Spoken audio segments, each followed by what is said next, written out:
In yet another latest madcap scheme from the current government over here in the United Kingdom, it simply could be this. If you want your winter fuel allowance reinstated, then you'd have to home a migrant. I kid you not. As ever, let me explain. Hi, good morning, nice to see you today, and as ever, thank you so much for your company. As ever, thank you for giving me your time, and welcome one and all brand new subscribers. I like to do these particular stories because they affect so many millions of people, particularly over here in the United Kingdom, and it's always good to get the perspective of what's happening in your part of the world. You know, we have so many chums around the world that they say, oh yeah, Neil, this is similar, oh no, we don't have that, and you kind of think, wow, how do you operate then? So it's totally different.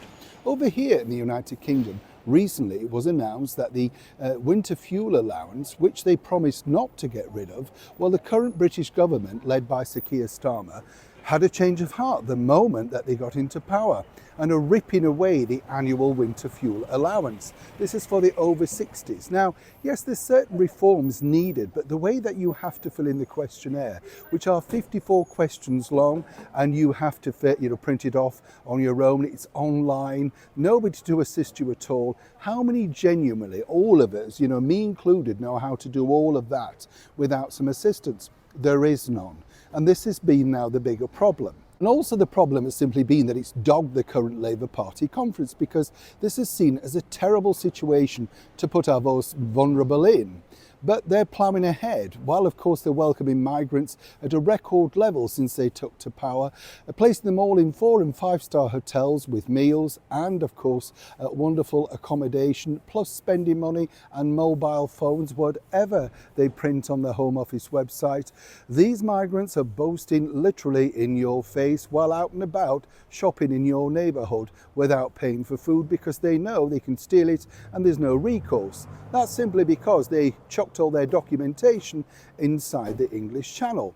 But the idea, this madcap lunacy idea from the current government, and there are many being thrown around in the leakable department that it is, well, the bottom line they thought was, well, what about if, say, you have a reasonably sized house and you live there on your own, maybe there's 2 of you, you're over 60.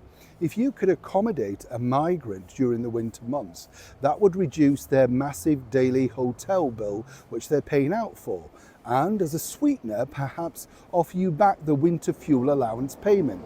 Just get this. These are people that are totally unchecked, could be terrorists, could be criminals, could be all manner of things, of which we've seen now literally come to light.